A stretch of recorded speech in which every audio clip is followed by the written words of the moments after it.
నమస్తే, welcome to Vithi news. లక్ష్యం సమాజహితం. నేను మహేష్. ముందుగా వార్తలోని ముఖ్యాంశాలు. కేంద్ర ప్రభుత్వం సామాన్యుల పట్ల శాపంగా మారింది. మంత్రి ఎర్రబెల్లి దయాకర్ రావు మండిపాటు.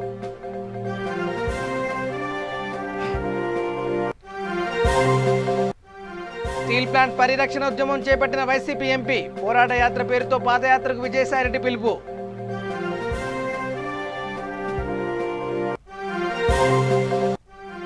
విశాఖలో అచ్చెన్నాయుడు అత్యవసర సమావేశం. స్టీల్ ప్లాంట్ పరిరక్షణకు రాజీనామా చేస్తామని స్పష్టం.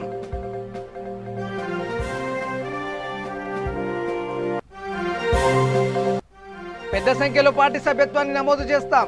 ఆశాభావం వ్యక్తం చేసిన ఎమ్మెల్యే ప్రకాష్ గౌడ్.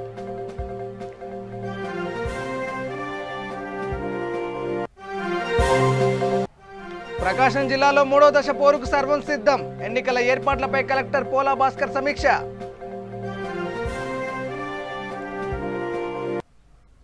ఇక డీటెయిల్ చూస్తే, ప్రజలకు సంక్షేమ పథకాలను అందించడంలో కేంద్రంలోని బీజేపీ ప్రభుత్వం విఫలమైందని పంచాయతీరాజ్ శాఖ మంత్రి ఎర్రబెల్లి దయాకర్ రావు అన్నారు.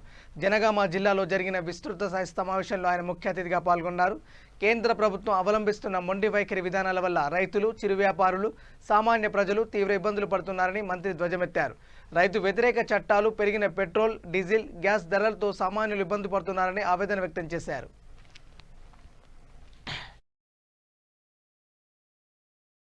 నోటాన్ని మారుస్తున్నా, ఒక్కొక్క ఖాతాల 15 లక్షలు ఎత్తాడు కానీ బ్యాంకులో చుట్టూ తిరిగి ఖాతాలు ఓపెన్ చేసినాం. ఓపెన్ చేసిందా పట్ట 15 లక్షలు. ఎంత ఘోరం అంట. ఒక ప్రధానమంత్రిగా చెప్పిన స్టేట్మెంట్ ఏమైనా వచ్చిందా? ఇలా కేంద్రంలో పెంచింది రేట్లేదు. వాళ్ళు ఉన్న అధికారం పెట్రోల్ రేటు పెంచినాయి, డీజిల్ పెంచినాయి, గ్యాస్ పెంచింది. మరి అదే కేసీఆర్ గారు రైతులకు చేసింది ఒక్కసారి ఆలోచించండి. 24 గంటలు కరెంట్ ఇచ్చిండు, రైతు బంధు ఇచ్చిండు, రైతు బీమా ఇచ్చిండు, ఎదురు ఇచ్చిండు. పన్నులు పక్కకు పెట్టండి, ఐకేపీ సెంటర్లు పెట్టి ఇన్ని ఊళ్ళో పెట్టి ఒడ్లు మనం పండిన పంట మార్కెట్ పోకుండా కొన్న మార్పుని మర్చిపోదామా? ఇప్పుడు ఐకేపీ సెంటర్లు తీసేస్తారు. నిన్న కిషన్ రెడ్డి స్టేట్మెంట్ ఇచ్చిండు, మా గవర్నమెంట్ మళ్ళా తెలంగాణలో వస్తే ఐకేపీ సెంటర్ ఓపెన్ చేస్తామని. సరే, ఐకేపీ సెంటర్లు అది తీసేయమనేదే ఆయన కేంద్ర మంత్రి. ఆయన ఏం మాట్లాడుతుందో ఆయనకు తెలియదు. ఐకేపీ సెంటర్లు ఉంచుదాం, మేము కూడా ఉంచుదాం అంటాం. ఎవరు కొనాలి మరి? సెంటర్లు పెట్టుకొని ఏం చేయాలి? ఒడ్లు కానీ కొనుమని కేంద్రం ఆదేశం చేయాలి కదా, రేటు ఫిక్స్ చేయాలి కదా. రేటు ఫిక్స్ చేయాలట. మరి ఏ రేటు మీద కొనాలి ఐకేపీ సెంటర్? ఏది లేదు, కొని ఏం చేయాలి వాళ్ళు? అంటే ఇంత ఘోరమైన స్టేట్మెంట్ ఇచ్చాడు కిషన్ రెడ్డి గారు నిన్న. అంటే అది విచిత్రం. ఆయన మంత్రిగా ఉన్నాడా, ఉత్త బజారు మీద తిరుగుతాడా నాకు అర్థమవుతలేదు. ఐకేపీ సెంటర్లు తీసేసేది కేంద్రమే. కేంద్రం ఏమంటున్నారు? ధర్నా చేసేటోళ్ళు ఇప్పుడు ఢిల్లీలో ఆఖరికి దిగొచ్చి ఏమన్నా 2 కోరికలు అడుగుతారు లాస్ట్. ఎంపీటీసీలు, సర్పంచ్లు हमारा गौर में अच्छा कुनी కొడకళ్ళ పెదవగరగతో అప్పుడు గౌరవ జాలి అప్పుడు గౌరవ హైవన అందరికీ అన్నలకు, పత్రికా మిత్రులకు మరియు మీ అందరి నమస్కారం. ఇంకా నాకు ఇష్టమైన నాయకులలో గొప్ప నాయకుడు నేను. వాస్తవం మొహస్తుతి కాదు. నేను ఎప్పుడు అనుకుంటా దయనం చూస్తే, అసలు ఈ మనిషికి ఎనర్జీ ఎక్కడి నుంచి వస్తుంది, ఈ వయసుకి ఈ తిరుగుడేంది, ఈయనలో పావులో వంతు అనుకున్న బాగుండు అనుకుంటా. కాకపోతే మామూలు అడగండి, ఎప్పుడు మాట్లాడినా వాళ్ళు గుర్తు చేసుకుంటా ఉంటాను. ఎందుకంటే నా ఎంపీ ఎలక్షన్లో కూడా దయన్న నాకు ఇన్ఛార్జ్ ఉన్నారు. అప్పుడు వాళ్ళు వరంగల్ జిల్లా కూడా ఇన్ఛార్జ్ ఉన్నారు. కానీ వీరు ఏంది, మీటింగ్లో పోతే కొంచెం అట్రాక్ట్ చేసి మాట్లాడి ఓటర్లను ఎట్లా క్యాచ్ చేసుకోవాలో బాగా నాడి చేసిన వ్యక్తి. అయితే పిన్నపాక, భద్రాచలం ఇళ్ళకి వెళ్ళిపోతే కొద్ది మన భాష, ఇక్కడేమో తెలంగాణ సాటు పోతే కొద్ది ఆంధ్ర భాషలాగా ఉంటుంది. నేను అంకుల్ మీరు దయచేసి ఒక్కసారి పిన్నపాక మీరు రావాలి, మీ యాక్టింగ్ మీ మాటలు చెప్పాలంటే నేను ఎక్కడ యాక్టింగ్ చేసే బిడ్డ అంటే లేదు, మీరు రావాలి. మీ స్పీచ్తో చాలా పాజిటివ్ ఉంటుందంటే వరంగల్లో ఇక్కడ జనగాంలో ప్రచారం చేసుకొని కూడా నా మాట తీయకుండా పినపాక, భద్రాచలం వాళ్ళ ఇన్ఛార్జ్ అటు ఆ నియోజకవర్గాలు కాకపోయినప్పుడు వచ్చి నా గెలుపు కోసం నాకంటే ముందు చాలా మీటింగ్లు అయితే నేను పొద్దున 5 గంటల. ఇక స్టీల్ ప్లాంట్ పరిరక్షణ కోసం వైసీపీ ఎంపీ విజయసాయిరెడ్డి పాదయాత్రకు సిద్ధమయ్యారు. 20వ స్టీల్ ప్లాంట్ పరిరక్షణ పోరాట యాత్ర పేరుతో పాదయాత్ర చేపడుతున్నామని, గాంధీ విగ్రహం నుంచి స్టీల్ ప్లాంట్ వరకు పాదయాత్ర జరుగుతోందని విజయసాయిరెడ్డి విశాఖలో ప్రకటించారు. విశాఖ స్టీల్ ప్లాంట్పై ఇప్పటికే ప్రధాని మోడీకి సీఎం వైఎస్ జగన్ లేఖ రాశారని అందులో అనేక సూచనలు చేశారని చెప్పారు.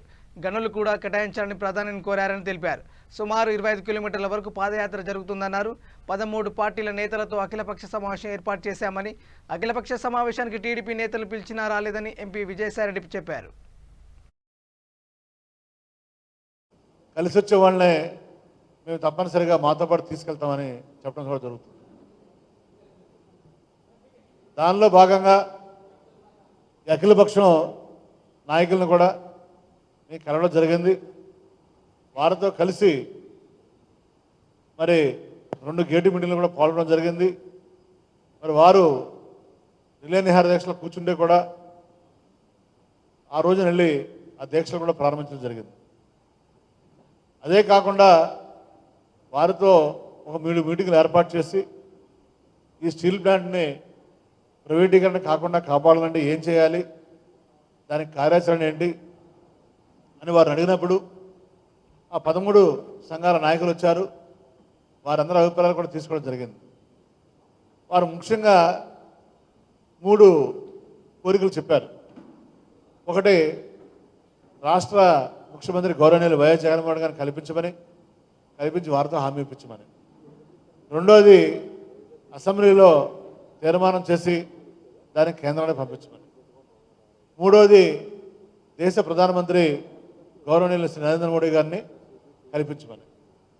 ఈ మూడింటికి కూడా మా పెద్దలు విజయసాయిరెడ్డి గారు అంగీకరించి గౌరవ ముఖ్యమంత్రి గారితో మాట్లాడటం, వారికి వీళ్ళ పేరు కూడా పంపించడం జరిగింది.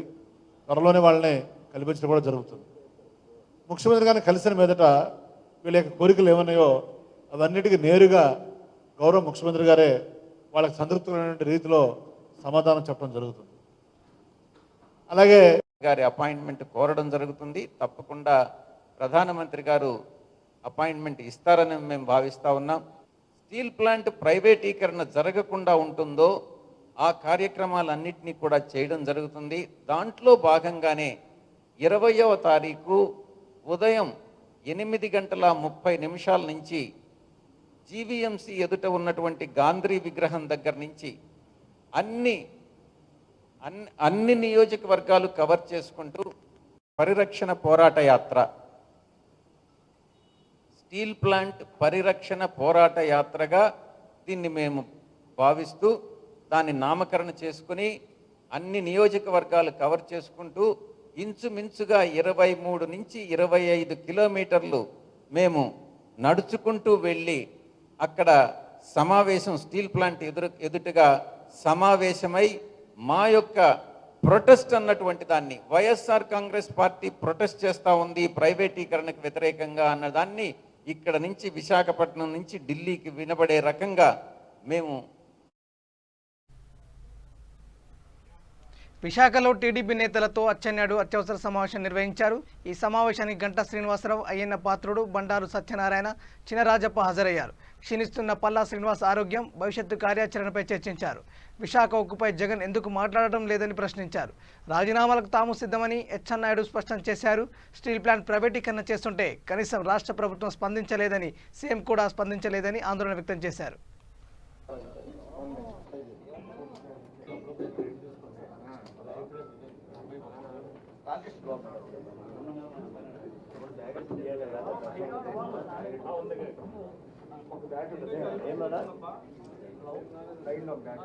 ప్రతి ఒక్క తెలుగోడి యొక్క ఆవేదన విశాఖపట్నం స్టీల్ ప్లాంట్ ప్రైవేటీకరణ విషయం.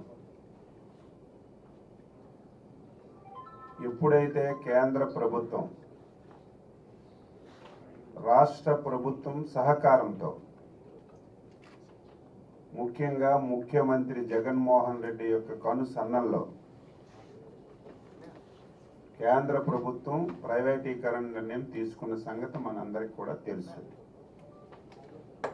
అందులో భాగంగా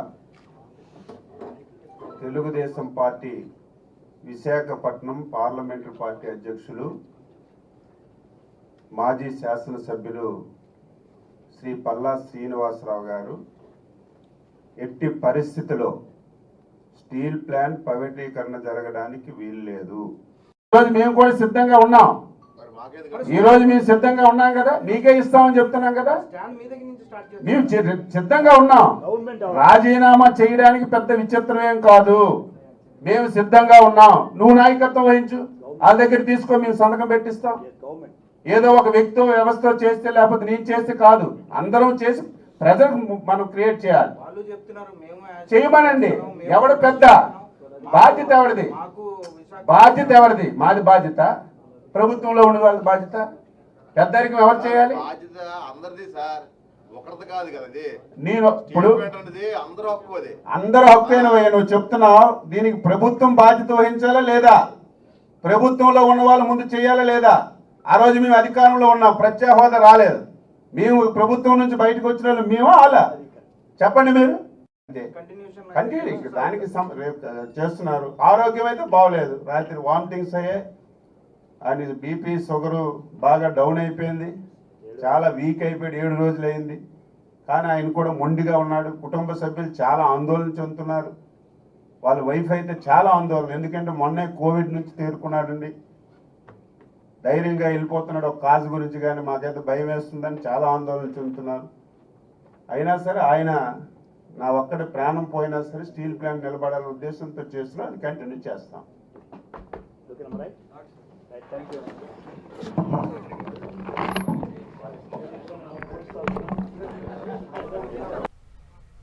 రాజేంద్రనగర్ నియోజకవర్గ పరిధిలో పెద్ద సంఖ్యలో తెలంగాణ రాష్ట్ర సమితి పార్టీ సభ్యత్వాన్ని నమోదు చేస్తామని ఎమ్మెల్యే ప్రకాష్ గౌడ్ తెలిపారు.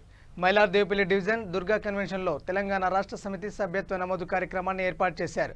ఎమ్మెల్సీ మహేందర్ రెడ్డి, చేవెళ్ల పార్లమెంటు సభ్యుడు గడ్డం రంజిత్ రెడ్డి, టీఆర్ఎస్ రాష్ట్ర పార్టీ కార్యదర్శి నాగేందర్ గౌడ్, తెలంగాణ రాష్ట్ర సమితి పార్టీ పరిశీలకుడు గట్టు రామచంద్రరావు పాల్గొని తెలంగాణ రాష్ట్ర సమితి పార్టీ సభ్యత్వాన్ని తీసుకున్నారు. ఈ కార్యక్రమంలో రాజేంద్రనగర్ నియోజకవర్గ తెలంగాణ రాష్ట్ర సమితి పార్టీ నేతలు పాల్గొన్నారు. న్యాయం చేస్తారన్న విషయాన్ని మనందరం కూడా తెలుసుకోవాల్సిన అవసరమైతే ప్రారంభం చేసుకుంటా ఉన్నాము. మనం ఎంతగా అయితే సభ్యత్వము చేయించి ప్రజల్లోకి వెళ్తామో అప్పుడు ఏదైతే ఈరోజు ఏ సంస్థకైనా ఏ పార్టీకైనా కూడా కార్యకర్తలే పునాదులు కాబట్టి కార్యక్రమం ఏర్పాటు చేసేటువంటి సంస్థాగత కార్యక్రమం ఏదన్న విషయాన్ని మనం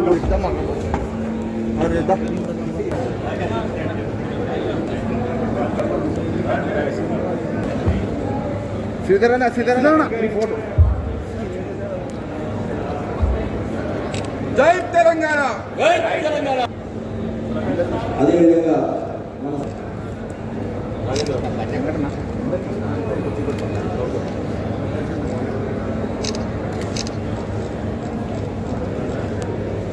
కమిటీ మెంబర్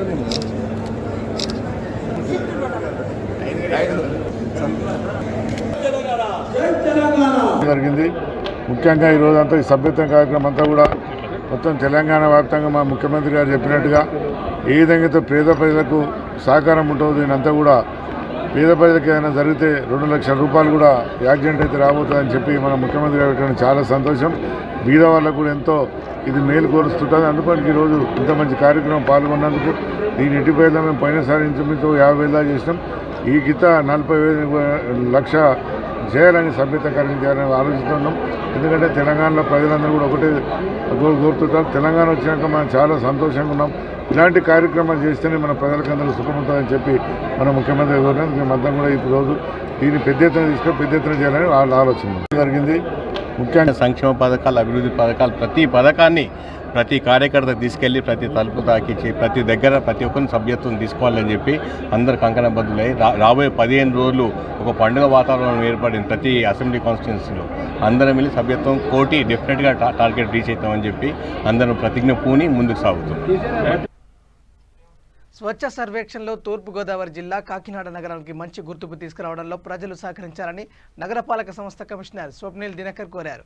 ముఖ్యంగా నగరాన్ని మరింత సుందరంగా తీర్చిదిద్దేందుకు శానిటేషన్ పనులను పర్యవేక్షించారు. ప్రజలు తడి చెత్త, పొడి చెత్త విషయంలో ప్రత్యేక చొరవ చూపించాలని విజ్ఞప్తి చేశారు. ఏమైనా సమస్యలు ఉంటే తమ దృష్టికి తీసుకురావాలని విజ్ఞప్తి చేశారు.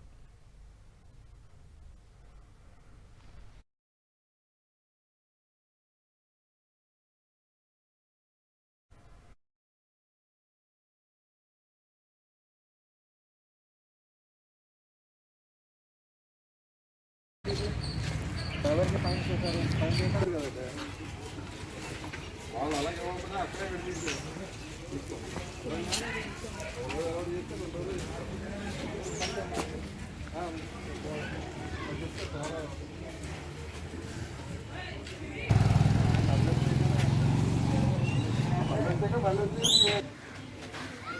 సార్. నమస్కారం. మన కాకినాడ మున్సిపల్ కార్పొరేషన్ ఏరియాలో ఉన్న శానిటేషన్ కోసం మనం ఈరోజు 3rd వార్డ్కి మనం రావడం జరిగింది, గురాడిగుంట ఈ ఏరియాకి. ఇక్కడ చూస్తే చాలామంది పబ్లిక్ చాలా అవేర్నెస్ మన వాళ్ళకి వచ్చింది, తడి చెత్త పొడి చెత్త ఇస్తున్నారు. బట్ కానీ ఇప్పుడు కూడా కొంతమంది, చాలా తక్కువ మంది ఇప్పుడు కూడా మిక్స్డ్ వేస్ట్ అంటే తడి చెత్త పొడి చెత్త కలిపి ఇస్తున్నారు. దయచేసి అలా చేయకండి.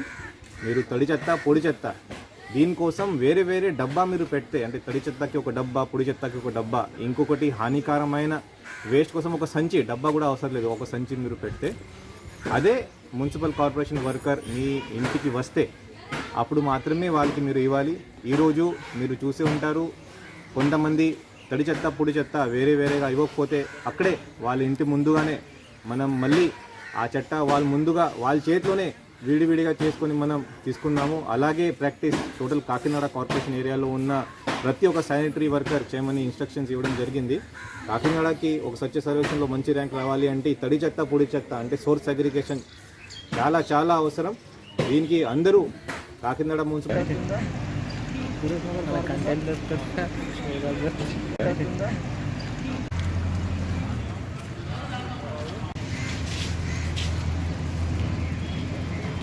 దీనిలో స్క్రీన్ షాట్ ఎలా తీసుకోవాలి. ఇక ప్రకాశం జిల్లాలో 3వ దశ పల్లె పోరుకు సర్వం సిద్ధమైంది. రేపు ఉదయం 6:30 గంటల నుంచి పోలింగ్ ప్రక్రియ ప్రారంభం కానుంది. పంచాయతీ సర్పంచ్ వార్డుల సభ్యుల ఎన్నికల నిర్వహణకు సంబంధించి జిల్లా యంత్రాంగం ఇప్పటికే అన్ని ఏర్పాట్లు పూర్తి చేసింది. ఏకగ్రీవ స్థానాలు పోను మిగతా వాటికి ఎన్నికలు నిర్వహించనున్నారు. బ్యాలెట్ పత్రాలు ఇతర సామాగ్రితో ఆయా మండల పరిషత్తు కార్యాలయం నుంచి సిబ్బందిని ఆయా ప్రాంతాలకు తరలిస్తున్నారు.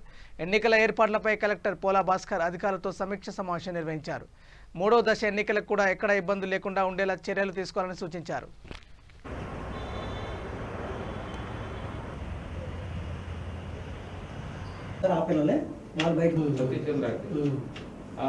ఇట్లా పాస్ అవుట్ అయిపోతారు ఈ అడ్మిషన్ మూమెంట్ అందు గురించే ఆ పిల్లలు ఇప్పుడు వాళ్ళు దాని గురించి నథింగ్ టు వరీ.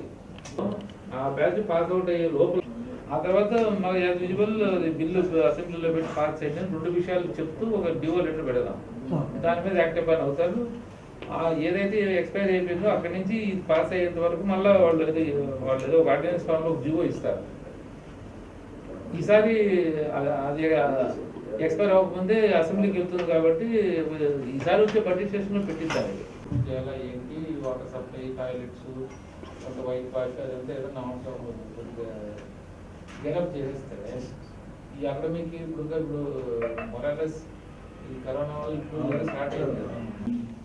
అమ్మేటువంటి సమయం ఎప్పుడు అమ్మాలా అనేది కానీ, స్టోరేజ్ ఫెసిలిటీ కానీ, వీటన్నిటినీ ఇవన్నీ చేసిన తర్వాత మార్కెటింగ్ ఇంటెలిజెన్స్ అనేది అన్నిటికన్నా ప్రధానమైనది అవుతుంది. మార్కెట్ అనేది డిమాండ్ అండ్ సప్లై మీద ఆధారపడుతుంది అనేటువంటి ప్రాథమిక సూత్రం రైతుల్లో అవగాహన లేదు. లాభం వచ్చిందో వచ్చే ఏడాది అదే పంట మనం అందరం పండిస్తే మనందరికీ అదే ధర వస్తుంది అనుకుంటా.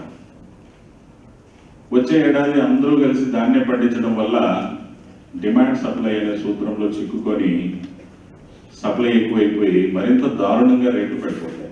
ప్రకృతి వైపరీత్యాలు కూడా ఉంటాయి. ఒకవైపు వరదలు, తుఫాన్లు, బీభత్సానికి ఎదుర్కొని క్రాప్ మేనేజ్మెంట్ చేసి ఎంత పండించినా కూడా మార్కెట్ అనే విషయంలో కూడా అనేక సమస్యలను ఎదుర్కొంటూ ఇప్పటికీ మనము అంతంత మాత్రమే అని దృష్టిలో పెట్టుకొని రైతులకు ఒక మంచి అన్నది జిల్లా స్థాయిలో కలెక్టర్ గారు దాన్ని పంటని లేదా ఇంటికి రాగానే అమ్మేస్తాడు. మరి ఈ సూత్రం మనము అవగాహన చేయలేకపోతున్నాం. రైతులకి వెళ్ళిపోగానే ధర పెరుగుతుంది. దీనికి విరుగుడేంటి? స్టోరేజ్ చేసుకోవడం. స్టోరేజ్ పెద్ద రైతు స్టోర్ చేసుకుంటాడు. అభ్యంతరం లేదు. సో మన జిల్లాలో, ప్రకాశం జిల్లాలో ఎఫ్పిఓ అంటే ఒకే కాన్సెప్ట్ ఉండాలి, ఒకే అప్రోచ్ ఉండాలి. దాని యొక్క కార్యకలాపాలన్నీ కూడా సిమిలర్గా ఉండాలి. వెనకాల ఎవరో దీంట్లో ఓనర్షిప్ తీసుకునే వాళ్ళు ఎవరైనా మనకేం అభ్యంతరం లేదు. సో అందువల్ల బ్యాక్ ఎండ్లో ఏం జరుగుతుంది అనేది మనకు అనవసరం. సో ఫ్రంట్ ఎండ్లో వచ్చేటప్పటికి ఏ మండలం తీసుకున్నా సిమిలర్గా ఉంటుందనే విషయం మీకు తెలియపరుస్తున్నా. ఇది ఏర్పాటు చేసేటువంటి కార్యక్రమం కూడా జరుగుతుంది. కాకపోతే అది జిల్లా అంతటా జరగట్లా. మన జిల్లాకు తీసుకుంటే డిఆర్డీ ఆధ్వర్యంలో 15 మండలాలు టోటల్గా ఎఫ్పిఓస్ని మరి వాళ్ళు నర్శిస్తున్నారు. సో ఇక్కడ ఈ ఎఫ్పిఓస్ పాయింట్కి వస్తే మరి వ్యవసాయ శాఖకు సంబంధించి ఆత్మ ద్వారా వాళ్ళు ఒక అప్రోచ్లో ముందుకెళ్తున్నారు. ఆ ప్రాజెక్ట్ కూడా ఇప్పుడు డిఆర్సీలో కలిసిపోయింది. వాళ్ళ ప్రాజెక్ట్ ప్రకారం కొన్ని మండలాలు ఎంపిక చేసుకుని కేవలం 3 గ్రామాలు మాత్రమే ఆ మండలంలో పెట్టుకుని అక్కడ ఒక ఎఫ్పిఓని పెట్టుకోవడం. నాబార్డు వాళ్ళు మరి వాళ్ళకు ఉన్నటువంటి గైడ్ లైన్స్ ప్రకారం పట్టించే విధంగా ఈ రోజున మనం శ్రీకారం చుట్టాము. సో ఇట్లా అప్రోచ్ పరంగా చూసినప్పుడు ఇప్పుడు డిఆర్డిఏ మోడల్ని మనం ఎంటైర్ జిల్లాకు రిప్లికేట్ చేస్తున్నాం. మరి ఆత్మ కింద ఉన్నటువంటి 3 గ్రామాల్లో ఉన్నటువంటి ఎఫ్పిఓ ఇప్పుడు మిగతా గ్రామాల్లో కూడా ఎఫ్పిజీలు వచ్చి ఇప్పుడు టోటల్గా మండలానికి వచ్చే ఎఫ్పిఓతో ఇంటిగ్రేట్ అయిపోతుంది. నష్టం కూడా ఏం లేదు. అట్లాగే ఎక్కడైనా నాబార్డు వాళ్ళు ఉంటే వాళ్ళు కూడా ఉంటుంది. వాళ్ళ వరకు డేటా వాళ్ళు వాడుకుంటే మనకేం అభ్యంతరం లేదు. వాళ్ళు అమ్మేటువంటి సమయం ఎప్పుడు అమ్మాలా అనేది కానీ, స్టోరేజ్ ఫెసిలిటీ కానీ, వీటన్నిటిని రంగారెడ్డి జిల్లా యాచారం మండలం కేంద్రంలో తెలంగాణ రాష్ట్ర సమితి సభ్యత్వ నమోదు సన్నాహక కార్యక్రమానికి స్థానిక ఎమ్మెల్యే మంచిరెడ్డి కిషన్ రెడ్డి హాజరయ్యారు. ఈ కార్యక్రమంలో ఆయన మాట్లాడుతూ ప్రతి కార్యకర్త ఖచ్చితంగా మండలంలో 10,000 సభ్యత్వం నమోదు చేయాలని, నమోదు ప్రక్రియలో ఒకరి సైనికులాగా పనిచేయాలని కోరారు. ఇబ్రాహీంపట్నం నియోజకవర్గంలో పైలట్ ప్రాజెక్టు కింద దళితుల భూములను అభివృద్ధి చేయడానికి ఎంతో కృషి చేస్తున్నట్టు చెప్పారు. ఎమ్మెల్యే మంచిరెడ్డి కిషన్ రెడ్డి చేతుల మీదుగా జెడ్పీటీసీ, ఎంపీటీసీ, సర్పంచ్లకు సభ్యత్వ బుక్ను అందజేశారు.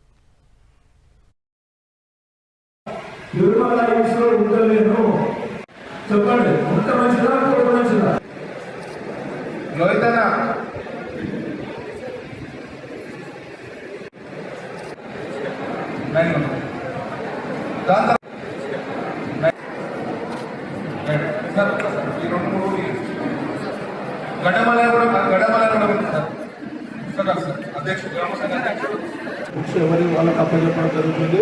8 days లోపల కంప్లీట్ చేసుకొని ప్రతి ఇల్లు తిరిగి మెంబర్షిప్ చేయిస్తానని చెప్పేసి వాళ్ళందరూ కూడా చెప్పడంతో మాకు ఎలాంటి అనుమానం లేదు. ఇవాళ ప్రజలకు పోవడానికి, ప్రజల దగ్గరికి పోవడానికి మేము ఎప్పుడు 6 నెలలకు, సంవత్సరానికో వాళ్ళ దగ్గరికి పోతలేము. ఎప్పుడు ఎల్లప్పుడూ ప్రజాప్రతినిధులు కానీ అందరం ప్రజల కోసం ప్రభుత్వం చేస్తున్న సంక్షేమ కార్యక్రమాలు ఎప్పటికప్పుడు ప్రజలకు చేరవేస్తున్నాం. ఆ చేరవేసే దాంట్లోనే మాకు అభిమానం, ఆలోచన, ఓటర్స్ కానీ, బెనిఫిషరీస్ కానీ అందరూ కూడా టీఆర్ఎస్ పార్టీ ఆ కేసీఆర్ సల్లగుంటే మాకు ఇంకా మంచి జరుగుతుందనే ఆలోచనతో ఉన్నారు. ఆ కార్యక్రమంలో మేము సక్సెస్ అవుతాం. 100% ఈ నియోజకవర్గంలో 70% చేయడం. అభివృద్ధి కూడా రేపు రాబోయే మార్చి నుంచి అన్ని గ్రామాలకు నిధులు కూడా రావడం జరుగుతుంది, శాంక్షన్స్ కూడా రావడం జరుగుతుంది. అదేవిధంగా అన్నింటికీ సమస్య ఇవాళ ఉన్నటువంటి ఎలక్ట్రిసిటీ కూడా మా దగ్గర ఎక్కువ యూజ్ చేసుకోవడం జరుగుతూ ఉంది. ఎందుకంటే 10 సంవత్సరాలు 15 సంవత్సరాల నుంచి నీళ్ళు లేక ఇబ్బంది పడుతున్నారు. ప్రతి ఒక్కరు కూడా ట్రాన్స్ఫారాలు కావాలని అడగడం జరిగింది. ఎట్టి పరిస్థితుల్లో ఎక్కువ ట్రాన్స్ఫారాలు, కరెంటు అవన్నీ కూడా ఇప్పించి ఈసారి బ్రహ్మాండమైన పంటలు పండించుకునే విధంగా ఆలోచన చేస్తాం. అందరి కోఆపరేషన్, అందరి ఆలోచన బ్రహ్మాండంగా ఉంది. కాబట్టి అందరి నాయకత్వంలో ఈ యొక్క మెంబర్షిప్ డ్రైవ్ మాకు ఇచ్చిన టార్గెట్ 100% సక్సెస్ చేసి మేము ముందుకు పోతామని చెప్పేసి మరొకసారి మనం. తూర్పుగోదావరి జిల్లా కరప మండలంలో వివిధ గ్రామాల్లో నిత్యావసర వస్తువుల సరఫరా పంపిణీ కార్యక్రమం చురుకుగా కొనసాగుతుంది. అందులో భాగంగానే కాకినాడ రూరల్ నియోజకవర్గం కరప మండలం పాతర్లగడ్డ గ్రామంలో మొబైల్ వ్యాన్ ద్వారా ఇంటింటికి వస్తున్న నిత్యావసర సరుకుల పంపిణీ కార్యక్రమాన్ని ఆర్డీఓ చిన్నికృష్ణ పరిశీలించారు. వారికి సలహాలు, సూచనలు అందించారు. అలాగే రేషన్ కార్డుదారులకు ప్రతి నెల మీ ఇంటికి బియ్యం, పంచదార, కందిపప్పు, నిత్యావసర వస్తువులు వాలంటీర్ల ద్వారా ఇవ్వడం జరుగుతుందని ఆయన తెలిపారు.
బులెటిన్ ముగించే ముందు హెడ్లైన్స్ మరోసారి.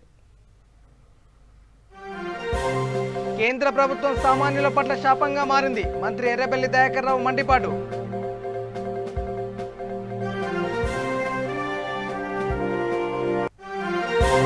స్టీల్ ప్లాంట్ పరిరక్షణ ఉద్యమం చేపట్టిన వైసీపీ ఎంపీ. పోరాట యాత్ర పేరుతో పాదయాత్రకు విజయసాయిరెడ్డి పిలుపు.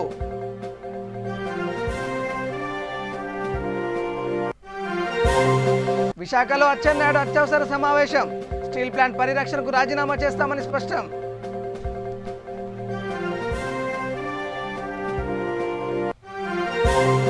పెద్ద సంఖ్యలో పార్టీ సభ్యత్వాన్ని నమోదు చేస్తాం.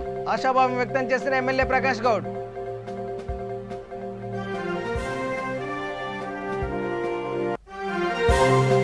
ప్రకాశం జిల్లాలో 3వ దశ పోరుకు సర్వం సిద్ధం. ఎన్నికల ఏర్పాట్లపై కలెక్టర్ పోలా భాస్కర్ సమీక్ష.